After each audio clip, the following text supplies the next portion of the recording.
Have you ever met a superhero? Because I have. Thank you, Mr. Contest Chair, fellow Toastmasters, and most distinguished guests.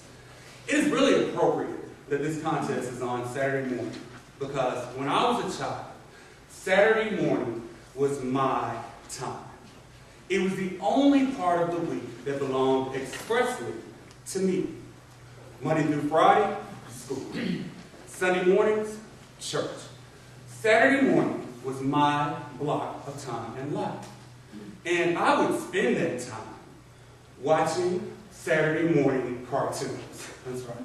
Now, I know I'm a big guy, but I love Saturday morning cartoons, like all kids.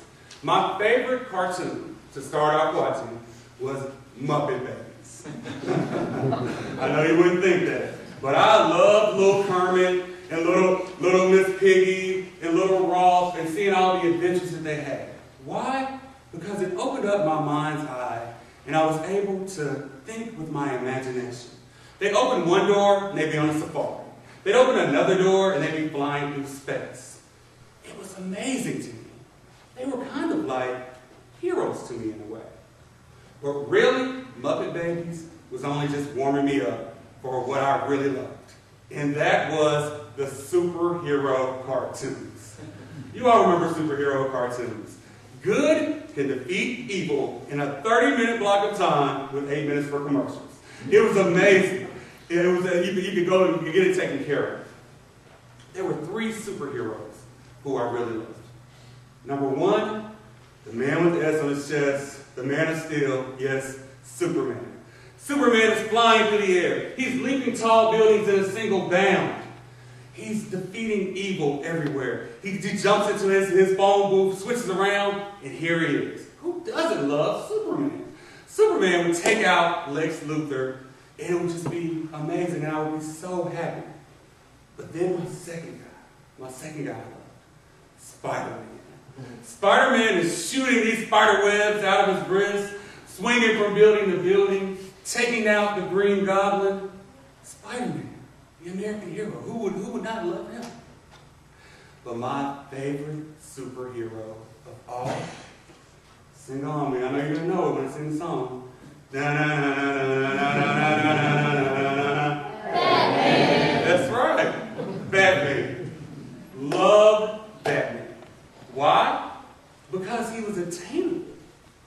See, Batman wasn't an alien from the planet Krypton. He wasn't bitten by some genetically mutated spider.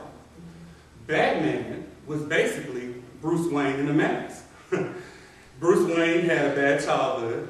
He was exceedingly rich, but overall, everything else was the same. He was the thinking man's superhero.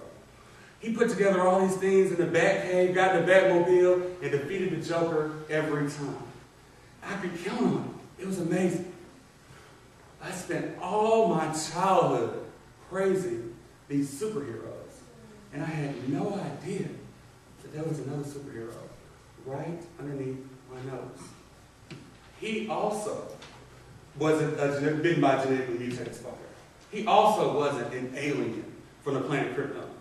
He wasn't even exceedingly rich. My superhero put 8 boys on the back of a pickup truck and took us to baseball practice 3 times a week. My superhero taught me a word of the day every day so that I could properly pontificate to an assemblage such as yourselves. My superhero never missed an academic or athletic competition I had from the time that I was 6 all the way through college, anywhere in the continental United States. My superhero managed to find another superhero to marry so that not only me, but my family, my friends, and my community could see what a real, loving, happy marriage was. If you haven't figured it out by now, my superhero is my father, David Carr, Sr.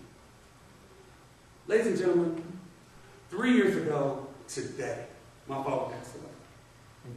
And I kicked myself because I never asked him what his superpower It's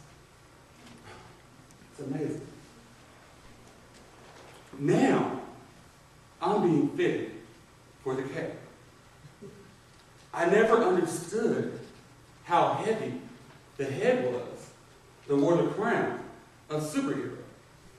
You see, there is no good hero. There is no Lex Luthor. There is no Green Goblin. There is no Joker. Nothing is in black and white in this world that we live in. Everything was flying at me, all in shades of gray.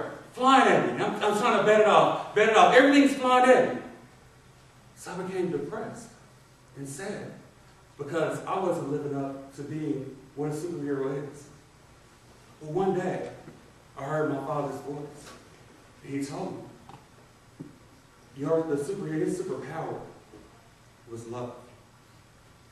My fellow Toastmasters and guests, I present to you today that if you love your family as hard as you can, in the best way that you can, if you put your family first in your thoughts and in your actions, then your love will grow into a superpower. And you too can wear the cape. So who's your superhero?